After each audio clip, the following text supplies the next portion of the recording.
Nós vamos passar agora para o segundo painel, onde a gente vai continuar na discussão ampla sobre o marco legal, mas agora fazendo uma reflexão sobre o impacto do marco legal para as instituições e para a economia mineira.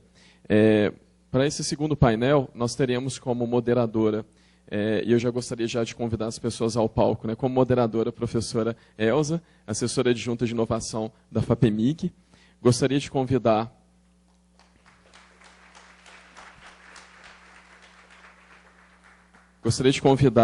a coordenadora de projetos acadêmicos interinstitucionais junto à SECRE, a Maria Brochado.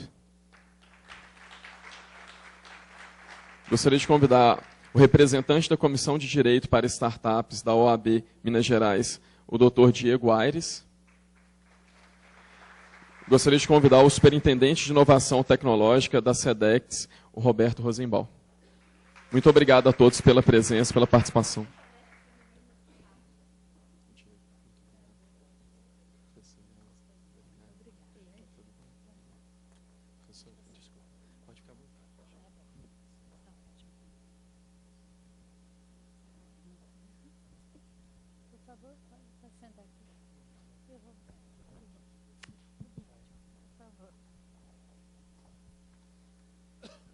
Bom dia a todos. Está sendo uma manhã extremamente frutífera, né, e que muitas coisas estão nos levando a refletir e a fazer muitas considerações, mas principalmente a gente imaginar como nós vamos praticar esse marco legal, uma vez que desde 2004, 2005, quando veio o decreto da Lei de Inovação, nós começamos a pôr isso em prática e sentimos necessidades, né, de vários vácuos, vários pontos que precisavam ser melhorados. Apesar de tudo colocado aqui, eu sou sempre muito proativa e penso positivamente. Eu acredito que nós vamos avançar bastante. E vamos pensar em como esse novo momento, mesmo com todas as dificuldades de colocar em prática, mas sabemos que vai ser possível, que impactos isso vai ter para Minas Gerais. E estamos aqui, né, muito bem acompanhados, para que a gente possa, na próxima meia hora, 40 minutos, pensar Minas Gerais, pensar como as nossas instituições possam realmente, nesse novo cenário desse arcabouço legal, avançar, considerando todos os agentes, todos os atores que têm que trabalhar juntos para fazer a inovação avançar.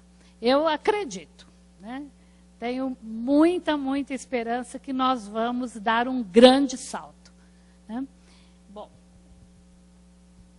então acho que nós vamos passar para as apresentações, e ao fazer as apresentações a gente já faz as colocações, né, de cada um. Então, eu vou ter a satisfação de começar aqui com a professora Maria, né, que tem e sempre contribuiu muito e teve um papel, né, nos últimos tempos muito, muito importante quando a gente considera essa questão do marco legal e o cenário da inovação em Minas Gerais.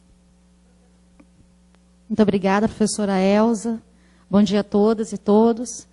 Quero cumprimentar na pessoa da professora Elza, mulher admirável da área de ciência, tecnologia e inovação, e do professor Evaldo Vilela, que está aqui, que são duas mentes poderosíssimas que representam a ciência e o avanço de Minas Gerais. O professor Evaldo sempre foi uma inspiração para os nossos projetos. Não creio que há ou haverá um cientista, né, com tamanha envergadura e capacidade de empreendedorismo, e também de articulação para o empreendedorismo, porque isso envolve muito mais do que o empreender, o fazer. E a professora Elza sempre uma parceira, sempre do lado dele, desde os tempos de Viçosa, né, quando o professor era reitor. Eu conheci o professor Evaldo, tive o prazer de conhecê-lo na Universidade Federal de Viçosa.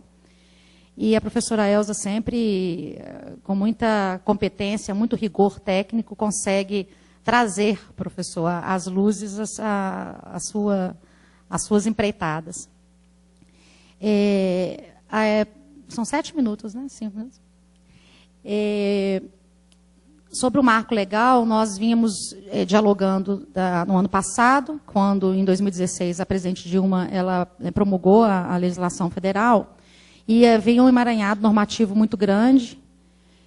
Então, a Casa Civil, estava ainda no cargo de secretária adjunta de Casa Civil, eu saí do cargo semana passada, e agora assumi a coordenação de projetos junto à Casa Civil, ao UFMG e à Universidade Lusófona.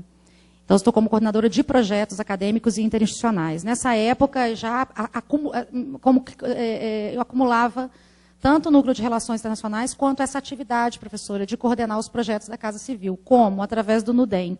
Foi um núcleo que a gente instituiu em 2015, Núcleo de Diálogos pelo Estado de Minas. Então, esse núcleo assinaram o termo de cooperação técnica, o reitor da UFMG, o professor Evaldo, pela FAPEMIG, o governador do Estado, pelo Estado de Minas, e eu como coordenadora desse núcleo, onde nós colocaríamos ali uma série de ações, todas essas ações que implicariam necessariamente num diálogo perene entre a universidade e a gestão do Estado.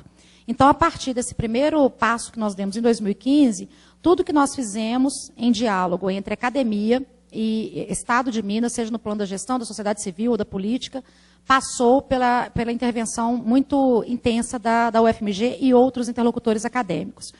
Foi no ano passado, em abril, que nós entendemos que uma das ações do NUDEM deveria ser justamente um grupo de trabalho para a gente poder discutir o nosso decreto regulamentar do marco legal da ciência, tecnologia e inovação em loco. Inicialmente, nós traçamos, com a ajuda de vários colegas, inclusive com a metodologia da Juliana Crepaldi, que também é fera nessas atuações, né, de empreendedorismo acadêmico e também de pesquisa, estrito senso. Nós fizemos subgrupos e começamos a fazer todos os levantamentos para que o decreto ficasse o mais completo possível, sob o ponto de vista conteudístico. Logo nos primeiros meses, né, Ju, nos 3 meses, a gente já percebeu que não seria possível, por exemplo, trabalhar conteúdo como startups e inteligência artificial, que a gente tinha um desejo muito grande de regulamentar. O professor Nível Ziviani sempre esteve à frente desse grupo conosco, aliás, é uma fonte de inspiração constante, o professor Ado Jório também, que era pró-reitor, na época, pró-reitor de pesquisa da UFMG. E a gente tinha esse Rosibal sempre muito preocupado com essa questão, né, do conteúdo, tanto é que quando você voltou para o grupo um tempo depois, que você estava já em outras frentes, falou assim, cadê a inteligência artificial? Cadê startups? Não vamos deixar para um próximo momento, porque senão nós não vamos conseguir soltar esse decreto nunca. Imagina se a gente tivesse feito, né, que o decreto ia sair mesmo. Então, a gente preferiu focar em procedimentos de segurança para as novas ações, dentro desse modelo de empreendedorismo muito acelerado, e que busca a efetividade conforme foi idealizado pelo marco legal. Vínhamos acompanhando o decreto da União, e a nossa pretensão era que, quando o decreto da União fosse publicado, e foi, em 9 de fevereiro, salvo engano, em Carnaval, Minas Gerais fosse pioneiro, um estado pioneiro, num decreto regulamentar extremamente detalhista, porque nós fizemos um decreto de 117 artigos, salvo engano. Esse decreto foi construído a muitas mãos, porque dentro dessa parceria do NUDEM, nós conseguimos trazer não só os acadêmicos de fôlego, como os pesquisadores também, pesquisadores de áreas, né, específicas, e também os gestores. Então, nós envolvemos toda a gestão do Estado, CODEMIG, FAPEMIG, EPAMIG, ULTRAMIG, enfim. E conseguimos trazer esses olhares de acordo com as demandas de intervenção de cada instituição. O decreto está concluído. Desde dezembro, nós fizemos uma revisão em janeiro, uma revisão redacional. O decreto já tramitou dentro da Casa Civil. Quando eu saí da Casa Civil, ele já estava já sob os cuidados da governadoria, ou seja, passou pela nossa assessoria técnico-legislativa, que é uma subsecretaria que cuida desse aspecto de elaboração e redação das normas. E é um decreto que, me parece que o diferencial dele trazer detalhamentos que trazem segurança jurídica, que era uma preocupação, inclusive, que o professor Evaldo colocava muito. Inovação é um tiro no escuro. Se eu tiver que amarrar o cientista, para o cientista não poder transitar com as verbas, com insumos, com o pessoal, porque ele já tem em perspectiva qual o resultado, não é ciência, não é pesquisa, porque eu já tenho tudo mapeado, não tem sentido. Então, seria um contrassenso continuar amarrando os nossos trabalhos, inclusive amarrando isso. O professor Nível pediu muito que a gente olhasse com carinho, nós olhamos, que é a figura do pesquisador empreendedor, que é uma coisa que no Brasil, assim, está na contramão de tudo que tem de melhor no mundo. E o modelo da Holanda é um modelo de inspiração para nós. Nós conversamos muito com o pessoal do consulado holandês aqui. Eles são parceiros também, inclusive querem investir nos nossos projetos. Enfim, acho que caminhou muito nesse sentido de trazer segurança jurídica, que era a nossa maior preocupação. O decreto, ele depois poderia vir com anexos de formulários, porque só faltou formulário no nosso decreto. Faça assim e aí preencha tais campos, para a gente ter bastante segurança, para o pesquisador não ficar desesperado, como prestar contas depois, né, como o caso que vocês viram aí da condução da nossa reitora. Nosso reitor é uma coisa absurda, que coisa mais banal que tem de acontecer, que é você realocar recurso, principalmente com recursos que a gente converte em bolsa, porque às vezes você precisa de um capital intelectual mais atuante, e a gente não quer correr riscos. Então, acho que o decreto, ele traz, inclusive de uma maneira mais refinada do que o decreto da União. Nós não discordamos do decreto da União, nós acompanhamos o trabalho deles, mas o nosso trabalho não é só principiológico, ele é também procedimental. Esse foi um caminhar interessante, e o outro foi trazer para o decreto o NUDEM. Porque à medida em que o núcleo de diálogos entre academia, pesquisa e gestão, ele permanece, ou seja, é uma atividade perene, nós sempre estaremos promovendo o melhor sob o ponto de vista de inovação e desenvolvimento do Estado. Porque é óbvio que se você for pensar em termos de ciência de ponta, de tecnologia do século XXI, nós não podemos desacoplar a gestão de pesquisa acadêmica e inovação. Não fazemos mais nada sem um acelerador bom de startups, por exemplo. Então, o núcleo está previsto no artigo 4º do decreto, e eu acho que dentro desse núcleo nós podemos alocar todas as ações, e o mais interessante, todas essas ações são certificadas pelas instituições parceiras, respectivas. Então, a gente pode certificar tudo pela Pró-Reitoria de Extensão da UFMG, e acho que a grande inovação, eu fiz até uma exposição sobre, já estou concluindo, uma exposição sobre isso na Alemanha, na COP23. Quem me procurou para conversar, para adotar nosso modelo, foram justamente os professores da Universidade de São Paulo. Eles ficaram encantados com a ideia. Porque, sintetizando, o NUDEM, ele na verdade, aglutina intervenção social, que vocês sabem que é um item de pontuação importantíssimo para os nossos programas de pós-graduação. A Faculdade de Direito, por exemplo, Direito no Brasil não conseguiu atingir o nível 7, justamente por falta de intervenção social. Nós não temos um mestrado profissional. Não é mestrado profissional mercadológico, é mestrado profissional de intervenção social.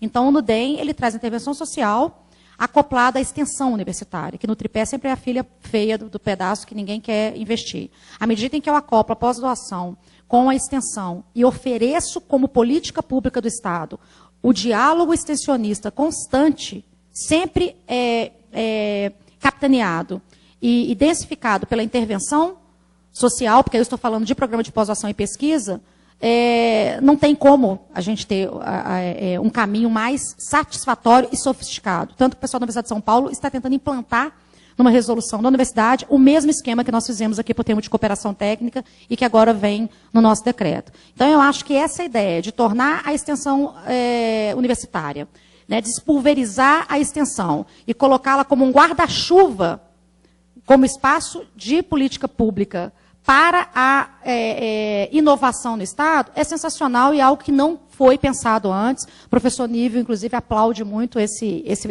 sucesso do decreto, que, inclusive, como ideia, nós temos exportado para os outros estados, porque os estados pedem todo o material do nosso trabalho e a redação final está franqueada para todos os estados. Os estados hoje têm se inspirado no nosso decreto para poder promover os seus respectivos. Espero que o nosso seja publicado antes. Obrigada.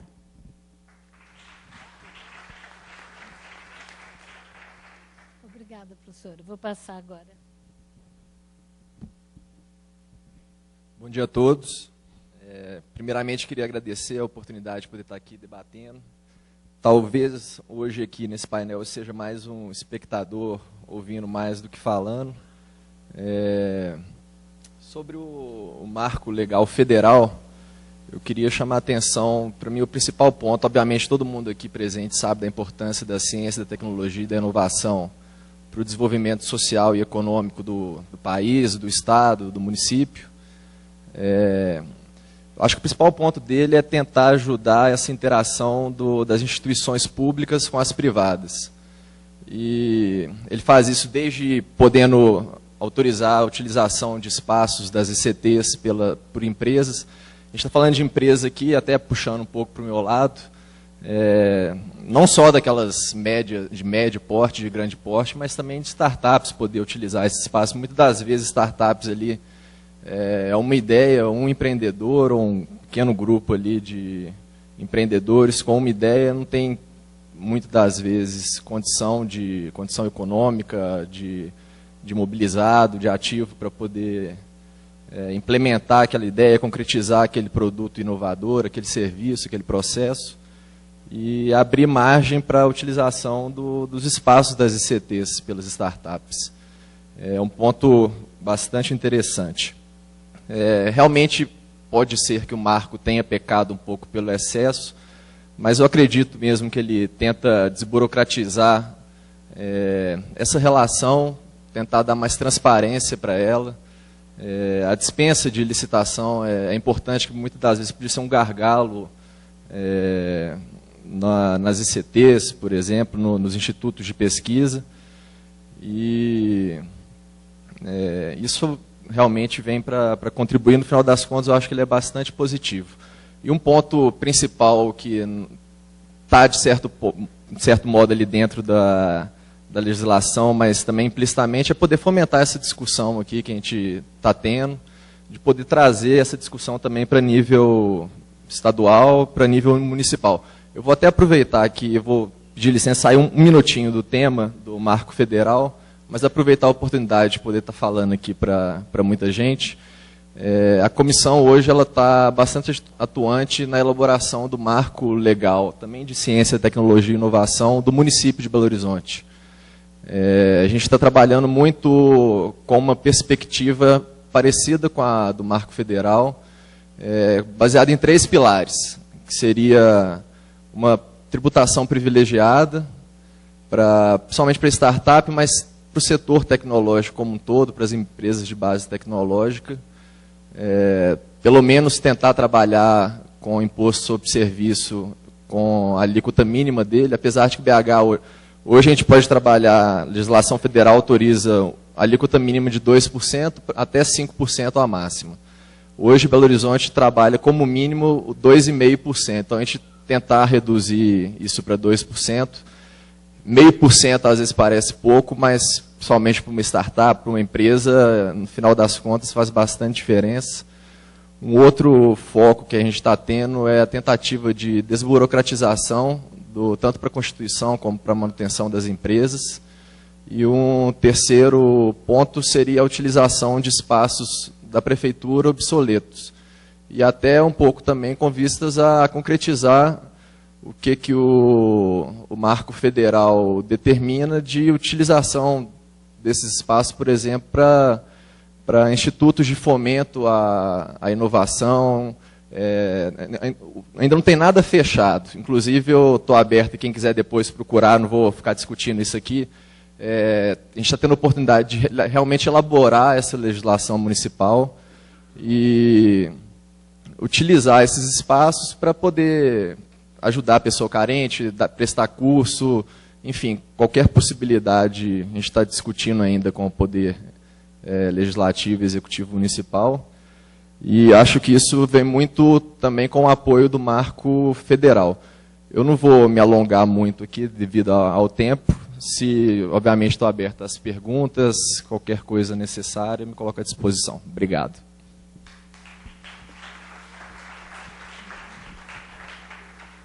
Obrigada. Agora vou passar para o doutor. Bom dia. Em 2015, ao assumirmos a Secretaria de Estado de Ciência, Tecnologia, Desenvolvimento Econômico e Ensino Superior, fizemos algum planejamento estratégico em março de 2015. E nesse planejamento estratégico, nós ouvimos muitos empresários, ouvimos universidades, ouvimos a sociedade. E todos, e boa parte de 2015, acho que o ano inteiro, todos pediam regras claras para ciência, tecnologia e inovação. Nesse planejamento estratégico, a gente teve vários pilares, mas 2 muito importantes. Um é que Minas Gerais tinha que ser referência de ciência, tecnologia e inovação do país. Nós não tínhamos todo um arcabouço de universidades, centros de pesquisas, sumidades em capacidade de professores, pesquisadores, doutores, mestres, mas era tudo exportado. A mão de obra ia para o estado de São Paulo, Rio de Janeiro, Florianópolis, Recife. Então, o pilar seria tornar referência, Minas Gerais se tornar referência de ciência, tecnologia e inovação para o país. E isso, depois de 4 anos, acho que a gente conseguiu com êxito. E a segunda coisa é acelerar cada vez mais empreendedorismo, tirar do papel invenções, paper, patentes e gerar empresas, startups, aceleradoras e tudo mais. Tanto é que nós somos considerados um das maiores polos de startup do país. Belo Horizonte, com São Pedro Vale, com um monte de aceleradoras, como o CID e tantas outras, enfim, o BMG, a Orb e tantos outros, se tornou um país onde sempre que falam startup, sempre que falam de empreendedorismo, de cultura empreendedora, penso em Belo Horizonte, penso em Minas Gerais.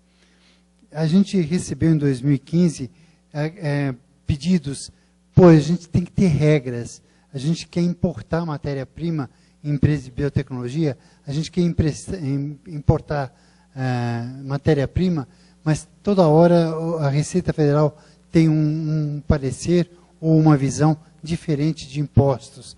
A gente quer ter regras para a gente investir. Investidores querem ter regras para investir em startup, em empresas de base tecnológica. Pesquisadores querem ter regras para ser empreendedor. E a gente falou, não, aqui vamos, e tantos outros, como nós tínhamos um grupo, FAPEMIG, SEBRAE, BDMG, FIENG e tantos outros, que nos reuníamos a cada 2 meses conversando sobre a ciência, tecnologia e inovação no Estado. E a gente pegou para si as regras e a gente resolveu fazer políticas e diretrizes de ciência e tecnologia do Estado de Minas Gerais. Depois a gente teve uma equipe, depois a professora Elza e a equipe da UFMG continuou com esse projeto, e aí a professora Mariá deu continuidade, e não só deu uma continuidade, mas deu uma turbinada, porque a doutora Mariá foi que foi. Mulheres. Aí as mulheres que não é esse lenga-lenga dos homens aqui que não, para lá. Mulheres estão cada vez mais tomando poder. E aí, o que falo, temos agora marco legal de ciência e tecnologia federal, nós temos estadual, que logo vai sair o decreto-lei do governo Pimentel, nós temos, como falou, um marco legal, políticas e diretrizes de ciência e tecnologia da Prefeitura de Belo Horizonte, e há mais de um ano, 2017, inteirinho, e entrou em 2018, nós temos projeto de lei de 2 deputados na Assembleia Legislativa de startup, especialmente startups. Ou seja, Minas Gerais está bem caracterizado, ou bem municiado de normas para ciência, tecnologia e inovação.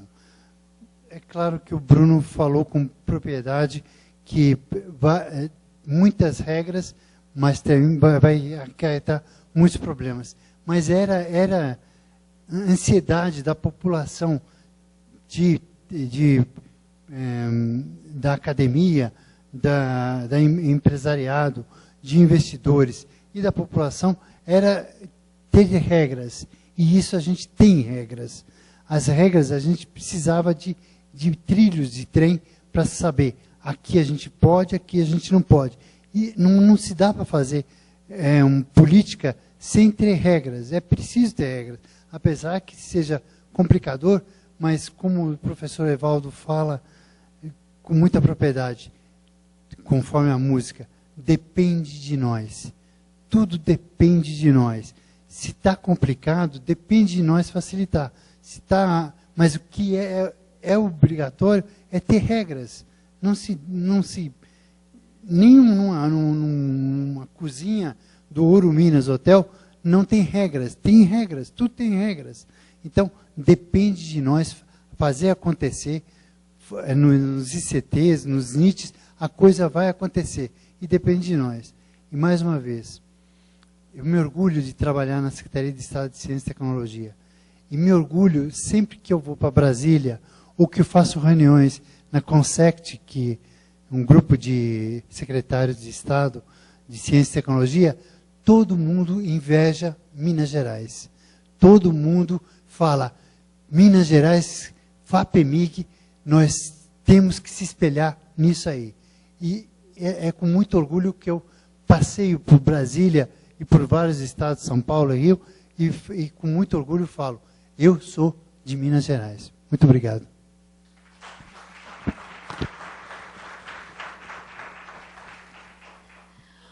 Muito obrigado a todos. Eu acho que vale a pena contextualizar o quanto que o ambiente de ciência, tecnologia e inovação em Minas Gerais é fértil. E ele é fértil porque nós temos 11 universidades federais, 2 universidades estaduais, 5 institutos federais tecnológicos, né?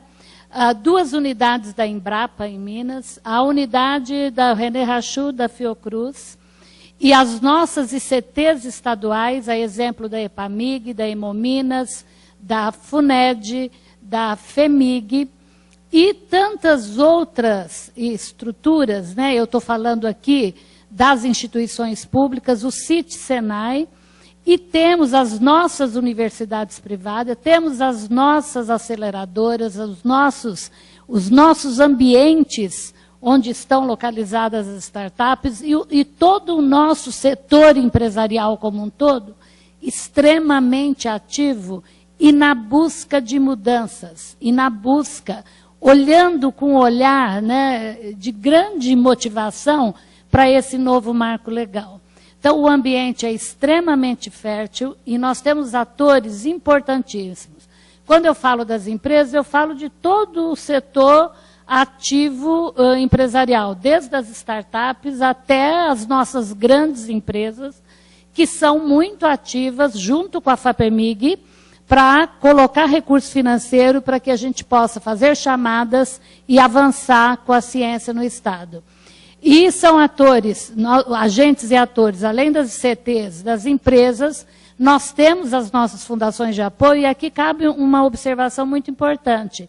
Minas era o único estado cuja agência de fomento, no caso a FAPEMIG, já trabalhava com as fundações de apoio, como foi dito aqui. Então, nós temos em Minas uma experiência, como falou, né, o professor Rafael, antes, que vem de 2004 e 2005, de prática. Então, perante agora, mesmo que tenha tantos detalhes, tantas coisas que pode vir a nos limitar, aí que eu imagino, nós temos um potencial, quando a gente olha para todas as nossas instituições, olha para todo o nosso setor empresarial, olha para as ações do governo, que todos articulados nós vamos, de fato, conseguir avançar, e não vamos esperar de 2004, 2005 até agora. Nós aprendemos muito. Eu acho que eu tenho umas perguntas aqui perguntando quando, né? Então nós vamos ter que responder para todos que estão aqui, para toda a sociedade mineira e para o Brasil, que esse quando tem que ser amanhã. É amanhã para a FAPEMIG, é amanhã para o nosso governo do Estado, é amanhã para as nossas ICTs todas do Estado, é amanhã para o setor empresarial, que tenha políticas, planejamentos claros e ações concretas para fazer esse marco legal realmente acontecer em Minas e que o Minas se torne um Estado articulado, inovador, estruturado com o ambiente de inovação. Nós temos, como diz o mineiro, né, a faca e o queijo na mão. Então, vamos cortar e vamos trabalhar todos juntos. Eu acredito nisso e tenho certeza que vamos conseguir, porque nós estamos muito articulados, né? Então, é só cada um pôr a mão na massa e fazer o seu dever de casa. E nós temos experiências, se a gente fosse falar aqui das nossas experiências frutíferas, é impressionante. Nós já aprendemos a fazer algumas coisas que muitos ainda nunca fizeram. E nós já erramos para fazer e aprendemos com os nossos erros.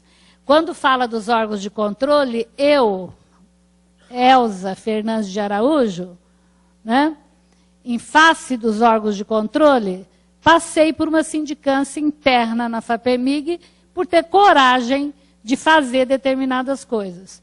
Passei por essa e passarei por muitas outras, se necessário for. Mas vamos continuar fazendo porque a gente acredita, né? Então, o controle, não tem problema, vamos trabalhar com todos os órgãos de controle e vamos tentar pôr em prática todas aquelas janelas que foram abertas no marco legal, mesmo que tenhamos algumas limitações.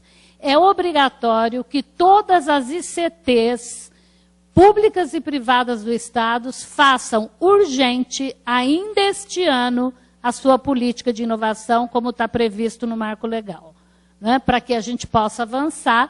E, uma vez fazendo a política, vai descortinar quais são as expectativas. O que a FAPEMIG tem que fazer, o que as nossas fundações de apoio têm que fazer, e o que o setor empresarial, junto com o setor nas parcerias público-privada, público-público, tem que, juntos, avançar. Né? Porque nós temos na FAPEMIG tanto as parcerias público-público como as parcerias público-privada. Temos instrumentos jurídicos e mecanismos para fazermos tudo isso, mesmo com algumas limitações. Então, vamos trabalhar, né? A questão é essa. Eu já tenho aqui em mãos perguntas que é da Débora Brier, diretora do Terra Geosoluções. A primeira pergunta: se falou da possibilidade da sociedade entre empresa e universidade.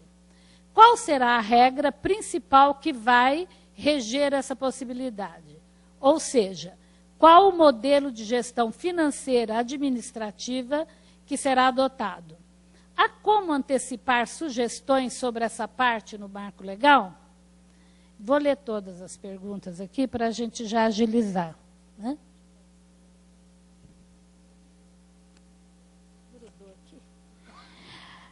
A segunda pergunta também da Débora, que é a diretora de Terra Geosoluções. Uma vez sendo sócia, a UFMG e a empresa, caso ocorra algum problema jurídico na prestação de serviços ou venda de um determinado produto, como será tratada essa questão em termos de responsabilidade das partes?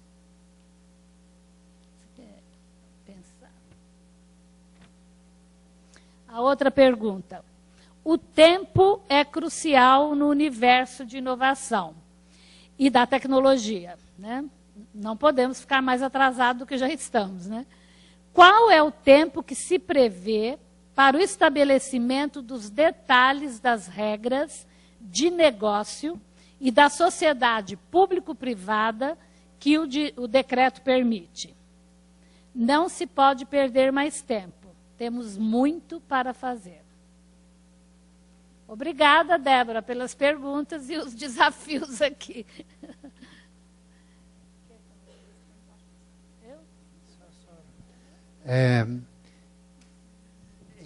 Essa última pergunta, tempo, se a doutora Maria estiver à frente, em um mês vai estar pronto.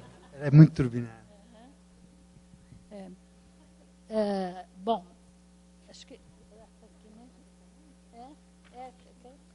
Você quer comentar? Tá. Então tá. Débora, no decreto não há prazo, ele, né, em regra, ele entra em vigor imediatamente após a sua publicação. As regras elas são muito claras com relação à parceria. E um pedido do professor Nívio, que a gente destacou bastante no decreto, foi justamente a figura do pesquisador empreendedor. E para existir o pesquisador empreendedor, evidentemente que tem que haver uma, né, canalização do diálogo entre universidade e empresas, seja públicas ou privadas. Então, tal como acontece em outros países, a nossa ideia é que, o professor Nívio tem os Estados Unidos, por exemplo, como referência, que os laboratórios eles continuem atuando na empresa sob a coordenação daquele mesmo pesquisador. Isso para nós é muito problemático, porque nós temos o regime de dedicação exclusiva, né? A ideia é uma gratificação. Só que é uma gratificação que, ao invés de nos empoderar, sob o ponto de vista do nosso trabalho, acaba reduzindo as nossas possibilidades, porque presume sempre que você está vendendo um produto que é exclusivo da universidade. E, na verdade, não é mais exclusivo da universidade, porque a universidade não tem fôlego, não tem braços para poder fazer inovação. E, como diz o professor Evaldo, pesquisa que não promove bem-estar não interessa mais no século XXI. Então, as nossas regras elas são muito precisas. Inclusive, eu posso colocar à disposição de vocês o texto do decreto, já é um documento público, porque ele é fruto de um grupo de trabalho que vem atuando, né, há quase um ano. Então, a gente tem todo o material coletado, depois a gente colocaria isso na plataforma da FAPEMIG à disposição, mas o decreto, como ele decorre de uma resolução conjunta entre Casa Civil e SEDECTS, eu assinei com o Miguel, o próprio produto, o texto, a norma que ainda não foi, né, publicizada, ela já é pública enquanto trabalho de pesquisa intramuros, né, dos envolvidos. Posso colocar à disposição de vocês, não dá para poder entrar aqui em capítulos de minúcio de normativas, até porque são questões muito burocráticas, administrativas. Ressalto que não foi possível fazer o que o colega comentou sobre a questão tributária, porque nós temos aí princípios que amarram muito a legislação em nível de decreto. Nós não conseguimos fazer por decreto esse tipo de incentivo, então nós praticamente replicamos a normativa da União. Incentivará, mas aí tem que ser por lei. Eu não consigo fazer inovação tributária por decreto, nem de incentivo, nem de limitação. Então, isso é uma questão que, do ponto de vista jurídico, técnico-jurídico, não era possível avançar.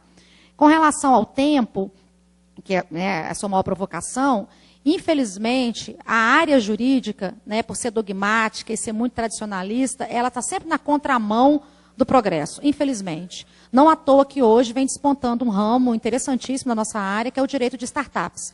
E a partir do direito de startups, a gente conseguir amplificar processos que vão sempre brigar com a Lei 8666 e com a lei das estatais, que já nasceu com muita vontade de fazer, mas relativamente anacrônica, porque é óbvio que a lei das estatais não tinha perspectiva em inovação e desenvolvimentismo tecnológico e empresarial. Então, o tempo, Débora, é o tempo que os nossos tribunais, os nossos ministérios nos permitem fazer. Então, uma coisa que nós tivemos o cuidado de fazer foi convidar o Ministério Público e a magistratura a poder participar desse grupo de trabalho. Então, a professora Valma, por exemplo, que é uma fiscal muito contundente de fundações, a doutora Valma, ela pediu a redação do decreto logo quando a gente concluiu e leu com lupa artigo por artigo. Né? O Schellenberg, que foi, né, o procurador de justiça, que é um grande pesquisador do Ministério Público do Estado, foi indicado pelo procurador-geral para poder acompanhar os trabalhos do grupo, esteve sempre com a gente. O desembargador Pepe Chaves, que trabalha com inteligência artificial, desenvolvimentismo e direitos sociais, porque ele é do TRT, inclusive ele tem projetos lá nossa, esqueci lá nos Estados Unidos, Vale do Silício. O filho dele, inclusive, atua lá, porque estudou nos Estados Unidos e tal, então ele tem publicações na área. A ideia é que a gente trouxesse o direito para dentro da discussão de avanço tecnológico. Porque o contrário é impossível. Nós não temos uma agência nacional de tecnologia. A gente tem uma agência nacional de água, né? É interessante. Porque as agências elas têm muito mais autonomia decisional. Então, nós ficamos muito vulneráveis ao judiciário. E aí não adianta você fazer um decreto, uma legislação sensacional, sob o ponto de vista de acelerar, e aí, como o Rosenbaum está colocando, eu quero acelerar, assim, eu sou aceleradora do grupo, vamos trabalhar, vamos fazer, porque realmente a coisa é para ontem. Nós estamos muito atrasados. Quando você vê modelos como o do Canadá, como o da Holanda, você fala assim, meu Deus, o Brasil tem um capital intelectual sensacional, uma produção científica ímpar, e nós estamos doando isso para o mundo. Então, o tempo é aquele razoável dentro dessa contradição aparente, que é o direito precisar de um tempo maior para dar segurança jurídica e o desenvolvimento precisar de menos regras rígidas. Aí é algo de se repensar a nossa própria área. Bom, você quer...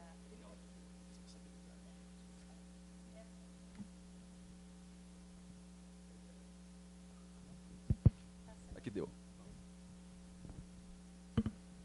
E, Débora, sobre a questão da responsabilidade, o decreto ele prevê para esses casos de acordo de parcerias, de convênio, algumas cláusulas obrigatórias, né, que devem ser observadas.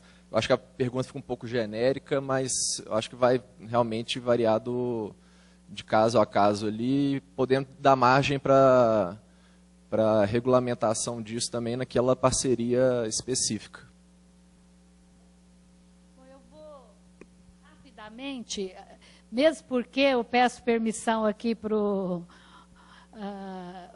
FMG, né, porque algumas foi nominal aqui envolvendo o FMG, mas eu também vou dar uma resposta que eu acho que ela vai ser um pouco genérica, mas ela se aplica a qualquer situação. Por exemplo, na pergunta que você falou da possibilidade de sociedade com a universidade, qual vai ser a regra? Por isso que há pouco eu falei sobre que todas as ICTs têm que definir a sua política de inovação. Ao fazer isso, as ICTs vão dizer em que situação, em que momento e como ela vai fazer essa possibilidade, como ela vai definir o mecanismo em que vai se estabelecer a sociedade ICT e empresa. Então, isso vai estar na política da instituição. A UFMG já fez as políticas nas 3 resoluções. Eu não sei se isso já foi considerado e abordado, mas isso vai ser tratado. E, paralelo a isso, vai-se ter os contratos, né, os instrumentos jurídicos, onde as questões serão definidas ponto a ponto, de forma a ter a maior segurança jurídica possível, né? A outra questão foi a questão que o tempo, né, tem que andar rápido, né? Qual é o tempo que se prevê? Estabelecimento de detalhamento das regras de negócio da sociedade público-privada. Bom, isso também, no caso das ICTs, vai estar nas suas políticas de inovação. No caso das agências de fomento no estado de Minas Gerais, especificamente a FAPEMIG está com um projeto institucional de modernização da agência, onde ela vai trabalhar todos os fluxos, todos os processos, desde a modernização da sua plataforma, que é o Everest, e vai estar com todo... E trabalhar isso, já está lá junto com a nossa procuradora, toda essa questão dos instrumentos jurídicos. Só para vocês terem uma ideia de como que é essa questão, de como que você vai tratar o público, o privado, e como você vai... Nós estamos numa discussão interna, que vocês não acreditam. Termo de outorga. E, na questão do monitoramento, nós vamos ter que passar por uma reestruturação enorme dentro da FAPEMIG, quando você imaginou que você contrata um projeto de pesquisa e depois você vai ter que monitorar, como nós vamos fazer isso? E, como disse o procurador da Fundep, veio algumas questões delicadas no decreto. Uma delas é pôr o nome do funcionário da agência que vai fazer isso. Nós não temos isso. Então, mas nós vamos saber lidar com isso. E vamos resolver, à luz das questões jurídicas. Mas nós não temos como colocar no termo de outorga quem é o da agência que vai cuidar. Imagina um CNPq, uma FINEP, não é? Que trata disso no contexto nacional. Então, para vocês verem, essa questão do tempo, como nós vamos resolver isso... vai ser esse ano, nós não podemos esperar para 2019. Então, o decreto demorou quase 2 anos para sair, saiu agora em 2018, e 2018 nós vamos ter que equacionar todas as questões. É um ano de muito trabalho para todos nós. Eu já vi a plaquinha aqui de encerrar, então eu quero, em nome, né, primeiro agradecer a presença da professora Maria, do Roberto, e essa juventude, né, que está aí com esses desafios, né, de ter uma ideia. Você viu que a lei ela veio, e o decreto, e a FAPEMIG vai ter uma política para os inventores independentes, que vai direto na veia da questão das startups. Então, nós vamos tratar disso. Nós já tínhamos uma política para inventor independente, mas agora nós vamos ter uma política à luz do marco. Isso vai impactar muito o ambiente para a geração, né, das startups. Mas, então, agradecer a todos vocês, agradecer especialmente a Fundep por ter organizado esse dia aqui, que eu acho que vai ser muito bom para todos nós, mas, principalmente, agradecer a presença de todos vocês e realmente convocar a todos para que a gente trabalhe muito em 2018, para 2019 a gente não mais falar desse marco, não mais discutir esse marco, mas praticar esse marco. Bom dia, bom almoço.